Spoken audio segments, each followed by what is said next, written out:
Gate तक छोड़ के 4 बार कहा कि सुनील आप भी बैठ जाओ, आपके मदरसा में मुसाफिर का पैसा गया है, इसमें आपका नाम आ रहा है। इन्होंने स्वीकार किया।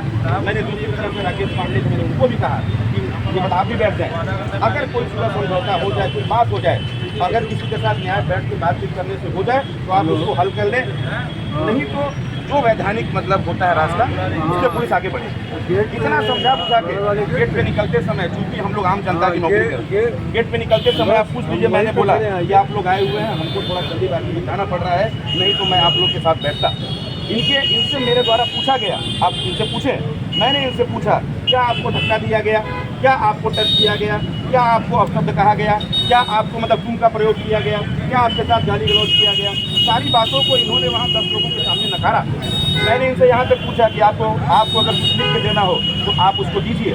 आपका नाम लेके मैंने बोला कि आपकी तरफ से ठीक आया है, मैं उसी की जाँच करने आया। उसके बाद भी अगर कोई ईगो बनाए, कोई ये सोचे कि हम किसी गलत पक्ष के साथ कभी रहे हैं, वहाँ आपको शुद्ध रूप से भ्रमित किया जा रहा है। मैं आपको बताना चाहता हूँ, आप सारे फैक्ट से अवगत नहीं हैं। आपके कई लोगों को मैंने अवगत कराया, हम लोग जुड़े हुए हैं सामाजिक रूप से, यहाँ जो भी लोग आपके साथ के जुड़े हैं उनको मैंने सारे फैक्ट से अवगत कराया। ये केवल और केवल जिस पक्ष ने पैसा लिया, जिसने इकरारनामा किया, उसमें चूंकि ये मतलब उसके साथ सहयुक्त बन रहे थे, ये आपको मतलब लगातार भ्रमित कर रहे हैं।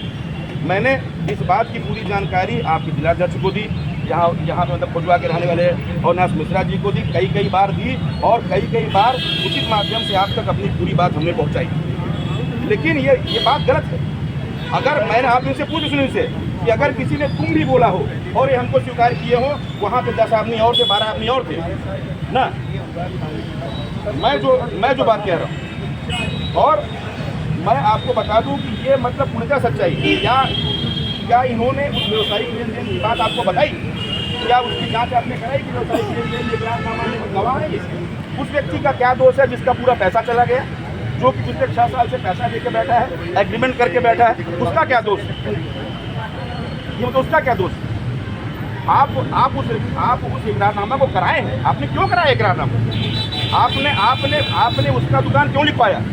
मैं कहता हूं कि अगर वो गरीब आदमी ही है, उसने पैसा नहीं लिया हो विवेचना में जांच के विषय में, तो आप कौन होते हैं किसी व्यक्ति पर दबाव डाल के उसको ले जाकर उसका इकरारनामा कराने वाले?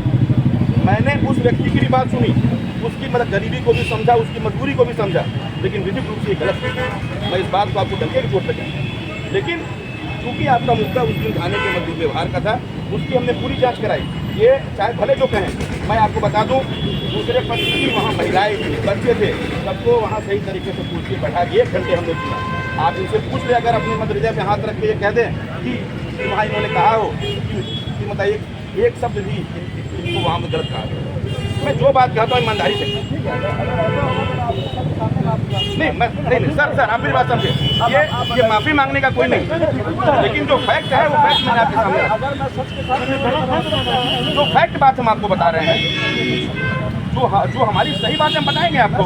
अगर थाने पे दुर्व्यवहार हुआ होता तो मैं निश्चित तौर पे प्रारंभिक जांच करके उसकी जांच कराता और जो भी दोषी होता उसको मैं दंडित कराता। लेकिन केवल और केवल आप उसको अगर ईगो बना देंगे, आप अगर उसको एक मतलब अभियुक्त को बचाने के लिए जिसका पैसा गया, भाई सुजीत यादव जो कि पक्षकार है, उसका क्या दोष है? बहुत बड़ी बात कर रहा हूँ मैं सर, सारे फैक्ट मैंने मतलब अविनाश जी को बताया, जांच रिपोर्ट पढ़ा के, ऐसा नहीं है। और इनको मैंने व्यक्तिगत संबंधों में नहीं बुलाया था, इनको मैंने आधिकारिक रूप से अपने यहाँ बुलाया था। नहीं, दुर्व्यवहार की बात करिए, वो बात तो आपने मीडिया को नहीं बताई थी जो बात थी, तो अब 2017 का मैंने पूरा फैक्ट रख दिया। उस 16,80,000 में आप लिखा पढ़ी में है, नहीं आप हैं, और आपने स्वीकार किया है संगम चौकी, आप नकार नहीं सकते सुनी उस बात को। दोनों पक्षों ने बोला है मुझे, दोनों पक्षों का लिखित बयान मेरे फाइल में लगा हुआ है, दोनों पक्षों के हस्ताक्षर है। तो आप अगर सारी बात बताइए ना कि आपने क्यों इस मुद्दा को बढ़ाया।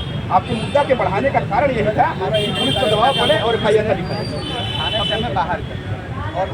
भाई मैंने इनको यही बात कहा, मैंने इनको यही बात बोला, सर आप समझे, आज आप सर यहाँ आए हैं, आप यहाँ आए हैं, अगर हमको लग रहा है कि 10 लोग बैठ के किसी चीज़ में बात कर रहे हैं, केवल वो जो थाना है वो थाना मतलब आम जनमानस का, लेकिन अगर हमें लग रहा है, मेरी बात सुनिए, मेरी बात समझे, अगर थाने में ये बात लगती है कि शांति व्यवस्था बाधित हो रही है, तो आदमी 4 आदमी बात कर रहे हैं, कोई मतलब उग्र हो रहा है, इतने प्रेम से इतने अच्छे से बात करके निस्तारण कराने के पश्चात भी आपने अध्यक्ष जी को भ्रमित किया, तो मैं कैसे आपकी बात स्वीकार कर लूँ भाई?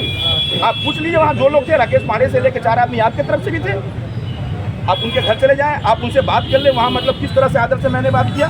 मैंने निकलते निकलते यहाँ तक कहा कि मैं चाय पिला के आप लोग को भेजता, लेकिन हमको जाना है दुर्गाकुंड मंदिर, हमको जाना है संकट मोचन। उसके बाद भी अगर आपका वो शांत नहीं हो रहा है तो आप जान लीजिए कि दुर्व्यवहार एक अलग समस्या है, लेकिन जो जांच है उसकी जांच हम लोग मदद कर रहे हैं। उस जांच में जो भी तथ्य निकलेगा उस पर विधिक कार्रवाई होगी और उसके लिए आप भी सहमत हैं।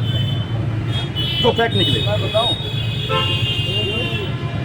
कोई शक नहीं है। आप अपनी बात आपके सामने